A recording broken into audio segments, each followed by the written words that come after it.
Okay, so I might have lagged a bit, but as promised, here is your final exam study guide review for gender. Okay, so um, for the first part, the children's media and gender stereotypes, all I'm trying to get you to notice there is that um, typically children's media tends to perpetuate gender stereotypes. So they do this by portraying traditional sex differences and pro male biases. They often show boys as active problem solvers while women are passive or just kind of like supporting characters. So women tend to be in like insignificant roles while men are like the star of the show. So that's kind of how that works. Okay, so for violence in children's media, just the idea that it's becoming almost as prevalent as adult media in how much violence is seen in there, and that so much of this violence is often forgiven. For concept formation, really what I'm trying to talk about there is the idea that you don't just watch like one thing on TV and then all of a sudden you're like a zombie robot that just perpetuates what you see, right? That whatever you see comes through this prism of concept formation, meaning that our real life experiences may mitigate or challenge what we see in media. So it's more complicated than just being like, you watched it, therefore you are that. His and hers media, really just the way that um, there's different magazines, books, films, all of that stuff for men and women, and they have this issue of what they call now the feminization of prime time, right? That kind of links those two questions together. So, um, that's really this new differences they've seen in the use of media. So the feminization of prime time is this assumption that men are the key consumers that advertisers should appeal to. So they try to change primetime content to appeal to men because it used to be like the viewership for primetime TV used to be heavily male, and for females tended to watch daytime television. But this is flipped quite a bit in the last 40 years. So the feminization of primetime is this like kind of fear that if you don't appeal to male viewers with explosions or whatever kind of sad things, then you're not going to get their advertising revenue. But they're assuming that female viewers aren't going to buy stuff, even though 85% of all the purchasing power in this country is in the pockets of women. So whatever. Anyway, the part about gender equality and racial equality, just this idea that the more portrayals of kind of ensemble casts that have more people of color, more women, the more representative TV shows that are on the air tend to lose male viewership, specifically white male viewership. So apparently, just statistically, white men aren't watching shows that have, you know, people of color or women in these kind of starring roles. When it comes to social media, this is a new form of media that also has its own gendered issues, as certain platforms or apps or things are used by one gender more than the other, or there's kind of gendered ideas about even like Snapchat filters or things like that if you use Instagram versus Facebook. So, um, yeah, that's what I mean by that. Okay, so then the more you subtract, the more you add. Just this idea that women as these young adolescents as new consumers are basically susceptible to advertising's messages, um, because they're very sensitive to peer pressure, and what they're hearing in their peers are echoing what's going on in the media. So oftentimes, they're not really savvy consumers. So they don't often realize how they're being lied to or being manipulated by the media.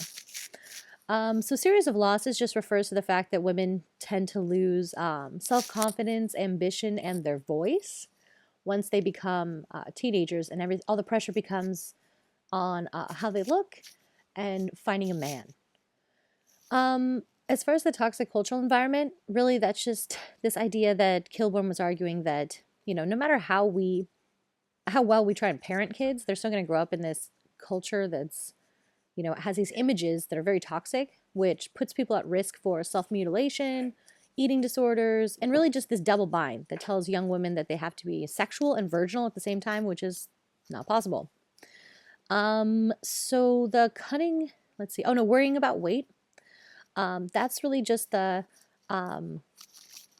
The messages that you're getting through advertising, that it's considered normal to worry about your weight, that, you know, it's linked to this idea of cutting women down to size, that she argues is an issue of a fear of female power. And, you know, this is more of an ideal for women during times of increased freedom, where kind of women are more restricted in their physical body because in the larger world they have more rights. So this idea of cutting down to size is really basically, you know, this idea that women are not just getting images from the media and just the messages from the media. This is often being accepted and reified by their parents, by their peers, by their teachers. So it's the fact that the general culture gets blanketed with these messages that kind of reinforce that for lots of young girls. Let's see, gender and advertisements. Just the way that gender's represented. So women are often passive or limp in the way that they're positioned. They tend to touch things really delicately. When you look at men, they tend to be positioned very strong, powerfully. They grasp things, right? They're very active in their roles. They're not passive. And, you know, so it's really just the way that they're portrayed kind of reifies these gender stereotypes. Violence against women is often used in advertisements to sell products where, you know, there's images of women, very sexualized images of women that were either strangled or abused or killed. You know, like that Dolce & Gabbana one that's kind of famous, that's on that PowerPoint, where it's a woman being held down by a man and there's like 4 other dudes just waiting around her, like kind of simulating like a classy, upscale advertising version of what a gang rape is. So anyway, it's just really, really awful. But part of this has to do with that idea that they're trying to basically gain eyeballs, get people to notice these ads. And so often they'll use shocking or very violent imagery, which again normalizes a culture in which this is actually happening to women. So it's not like it's happening in some avant-garde artistic way, but this is something that women actually face in the culture. So it's important to confront that. Let's see, the economy. So the idea that preference for large or small breasts is related to economic trends. So during times of prosperity, larger breasts are preferred, kind of like when the society's more prosperous. Like think of like the 1950s housewife kind of archetype or the pinup girl kind of archetype, that when society is more financially prosperous, we stress the differences between men and women, right? But when society is not as prosperous, we downplay them. So think about like the 1920s flapper, right? In the time period of, you know, the kind of changes in the short hair, the very kind of A-line dresses, not super curvy kind of body type. So we tend to think that the way that we view beauty now is eternal, but it's very much, it does change, even changes like by decade. So it's interesting how when you look at it from, you know, you back up and look at it sociologically, you can see that it's really tied to economic trends. So the Adonis complex is just the belief that guys have to look like Greek gods. So, you know, have perfect hair, perfect faces, you know, very muscular abs, the whole thing. Look like you're carved out of, you know, a block of granite or something. Let's see. Oh, the male gaze is, you know, we talked about how when people get plastic surgery, they do it for men, right? So like women tend to do it for men. They tend to change their bodies or you know, their faces or whatever, for male approval. But men also tend to do it for men as well, as evidenced in the when we're talking about the penile enlargement surgeries. How like it doesn't actually change the size of your penis that much when it's erect, which you would kind of think that would be the whole point, but it really only does it when it's flaccid. So it's like, who's more likely to see it when it's flaccid? Other dudes, right? Like when you're at a urinal or in a locker room or thing like that. So it's really interesting how like the male gaze is really the thing that's this kind of driving force behind the cosmetic surgery for men and women. So the whole idea of challenging and reaffirming goes back to trans people and their performance of gender.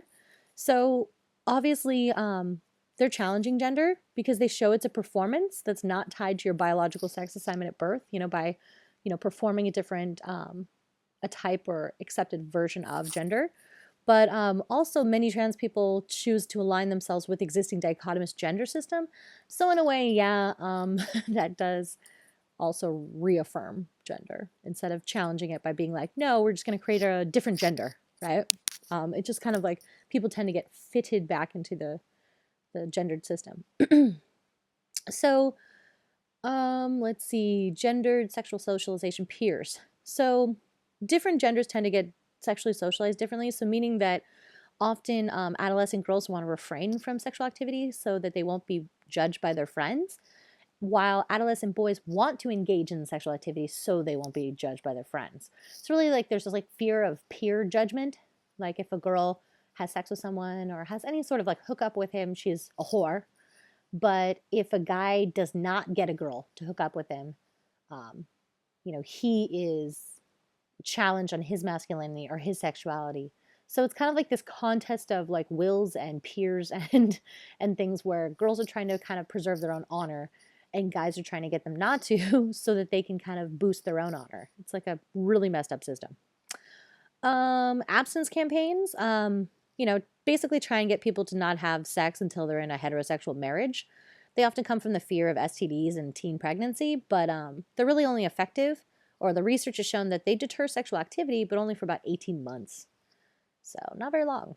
Hookup culture. Sexual entitlement just can be seen in, one of the things we talked about was the orgasm gap between men and women in hookups, where there's quite a difference between the likelihood of men having an orgasm or women having an orgasm in these hookups. So we can see how the culture itself kind of privileges men and their sexuality.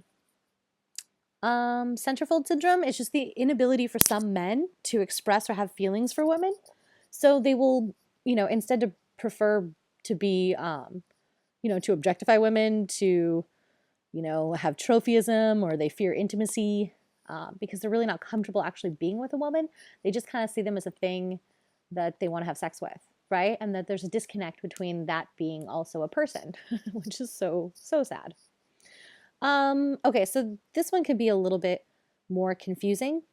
As far as like the body as as a medium of the culture.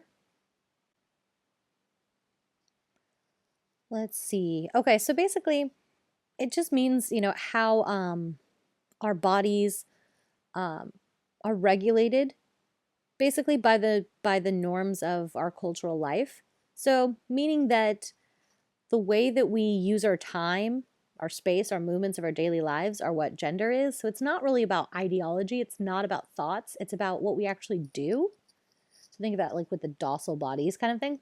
So think about it like when we were doing the gender performance stuff, right? Like for a lot of people that decided to do a hyperfeminine performance, they talked about how it took a lot of time, right? So that like some people would like to perform femininity, but because it takes so much time and you have to wake up so early and put in so much effort, that's in itself a way that we construct that gender difference, right? So if you have to wake up a couple of hours early to get ready, it's kind of almost a cultural joke that we have, right? The women take so long. Oh, why do they take so long to get ready, right? That men are more easygoing than women. The women are more trivial and wrapped up in their appearance and blah, blah. It's like, well, it's more because we judge them that way, right? We expect that out of women. So that's what she means by this idea that our bodies are regulated through the organization of the regulation of time, space, and movements. So, what we wear, how we talk, how we act, all of those things are regulated. So it's not as much about the ideology as it is about the how we use our time and our bodies. An effective political discourse, she's just basically saying we need something that's going to understand the power dynamics that are going on that construct our understandings of women's bodies and really take into account the like paradoxical ways that, we have these very different pathways of modern social control. So, she talked about how power can be a constitutive or repressive force. So like, you can either have power tell you, hey, your gender performance is wrong, right? Or as some of you guys experience in your transgression experiences, it can be something that kind of, when people support you, even though you're transgressing, or, like, oh, I really like that nail color. Where did you get it? Right? When you're kind of in that space. that creates a way that power can fight back. People can use their own agency and power. So that's what she means by that paradoxical pathway of power. So that we have to really understand how those dynamics construct women's bodies. Okay, let's see, what's the next one? Oh, so this masculine bravado thing, it's just the idea that in societies where the definition of masculinity allows men to be scared or acknowledge fear, violence is very low, right? So if men are allowed to be people, basically, and like admit that as a human, sometimes things scare you. Like we have literal instincts of things that scare us. So the idea that like there'd be half the population that just, no, they're not scared ever, even in logical reasons to have fear, that's ridiculous, right? So in cultures where men are allowed to acknowledge that they have fear at times, violence tends to be very low in the culture. But in cultures that where the definition of masculinity is ours, like masculine bravado, where you have to like say that you're never afraid, that you're always strong, violence in those cultures tends to be very high. Let's see. So yeah, just this one is the answer. Societies in which gender inequality is the highest are those where masculinity and femininity are the highly differentiated. That's literally the question and the answer. So gender and age are both very important factors in predicting violence. That's all I want you to know about gender and age. Having a chip on one shoulder just means, that someone's walking around looking for a fight. Which I think is just fascinating, the history of that. Like literally people would put a piece of wood on their shoulder and be like, what? Do something. What? So it's interesting. The specter of the sissy, this is just this fear that a lot of men carry with them of being emasculated or humiliated or feminized because of our social understandings of manhood. So like, it really is referring to that thing in the book where they were talking about how, your son was supposed to fight a certain amount of times per day at school, or he could, be a sissy, right? And this like fear of like, ooh, what if he's not hyper masculine? It really drives a lot of the performance for men, is this fear of, basically not being accepted because they're not fulfilling those very stereotypical roles. Young Southern white men are more prone to violence than men from other regions of the U.S., right? The research in the book talked about that. In our culture, men learn that violence is an accepted form of communication among men and between men and women.